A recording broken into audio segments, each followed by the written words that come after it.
السلام عليكم ورحمة الله وبركاته، حبايبي عاملين إيه؟ إيه رأيكم في المنظر؟ كل مرة باطلع لكم كده بصينية بابهركم بيها.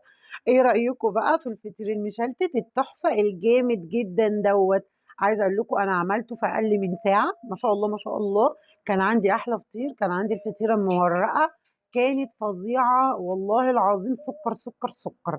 تعالوا نبدأ الأول نقول بسم الله ونصلي على الرسول. هنعمل إيه؟ أنا جبت معايا هنا 4 كوبايات من الدقيق. نزلت عليهم برشة من الملح ونزلت عليهم بمعلقتين من السكر، والمية كوباية مية دافية. هتنزلي بشقشاق شقشاق هتلاقيها على طول اتلمت منك. جبت الطبق بتاعي اديته كده رشتين من الزيت وهسيبها ترتاح شوية، يعني هنسيبها ترتاح.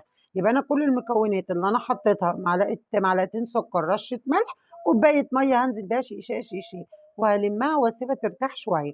جبت كده حبة من الدقيق بتاعي عشان انا العجينة بتاعتي مش بتلزق يعني انا سايباها تلزق شويه، مش سايباها تبقى ايه، جامده، لا سايبه فيها ناحيه تبقى ملزقه شويه. وطبعا في الاخر حطيت عليها معلقتين برضو من الزبده علشان خاطر ايه تبقى حلوه كده ولينه. يبقى وهي بتتعجن حطيتي معلقتين فيها من الزبده ورشه من الملح ومعلقتين سكر، وهتبقى معاكي سكر سكر سكر سكر. بعد كده سبتها ترتاح، جبتها افرد على شكل اسطواني، وهقوم جايبه الزبده بتاعتي ودهنة بيها زي ما انتم شايفينها كده، وهقوم برماها على شكل لور. شايفين الجمال؟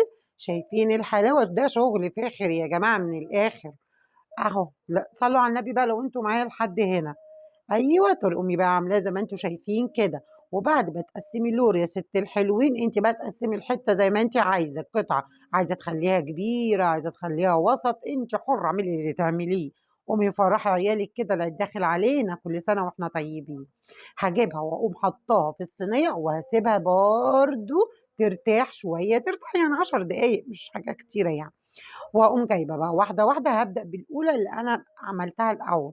هاجيبها وافردها كده بقى، تفردوها بقى ايه، اي حاجه بس المهم تفردوها، اوعوا تعملوها كده.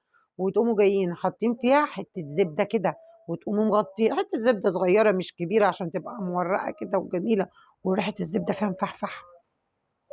هاقوم جايبه حته من الزبده حطاها في قلبها، عايزه تفرديها عايزه تسيبيها، المهم هي كده كده اصلا هتسيح في النار. وتقومي جايه عاملاها كوره واركني، وهنقوم بصوا، بس المهم تعرفي تقفليها بس كويس عشان ما تتفتحش مننا اهو. وتقفليها. هجيب واحده تانية برضو اعملها، تحطي في قلب، هتفرديها الاول بالنشابه، وبعد كده تقومي حاطه في قلبها الزبده بقى، وتقومي مقفلاها جامد جامد يمين وشمال ويمين وشمال، عشان خاطر تبقى ايه، متقفله معايا 100 فل وعشرة اهو. تفردي كده، اهم حاجه لازم تعملي الخطوه ديت عشان الفطيره تطلع معاكي مورقه وطعمه وجميله. الفيديو ده على فكرة أنا قُمت عملته كانت الساعة 13:00، الساعة كانت 14:00، 14:15 كانوا بياكلوا من الفطير، كنت مبسوطة أوي والله أنا عملت الفطير، وكل واحد أخد واحدة كده على قدّه، لإني ما كبّرتوش عشان كنت عاملاه صغيّر شوية، عشان العيال تاكل كده إيه، وما حدّش يقطّع وكده، كل واحد أخد بتاعته، مع كوباية شاي بقى العصاري مغارب، ياه بيضرب نار. طبعًا حطيتها، وبعد كده بقى زي ما أنتم شايفينّي كده، جِبت الطاسة بتاعتي حطيت فيها معلقة من الزيت ومعلقة من الزبدة، عشان خاطر لو زبدة بس ما تتلسوعش. وهاجيب الفطيرة بتاعتي، تفضلي كده تفرديها بالنشابة أو بإيديكِ لحد ما تبقى إيه، السمك اللي أنتِ عايزاه.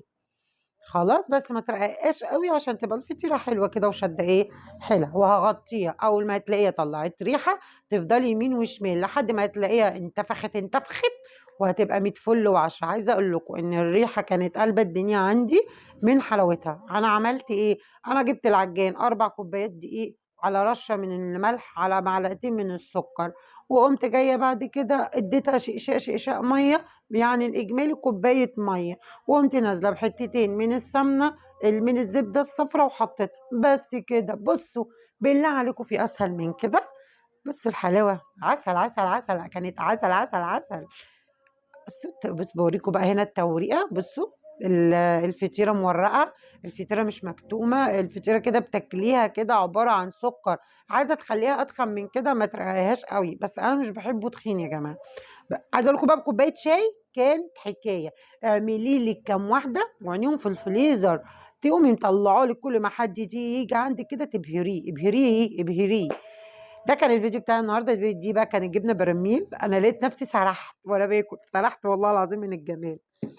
ده كان الفيديو بقى بتاع النهارده، فيديو الفطير المشلتت. الحاجة بقت غالية يا جماعة، الحاجة بقت غالية نار. اعملوه هيعجبكم جدًا، جدًا، جدًا، جدًا.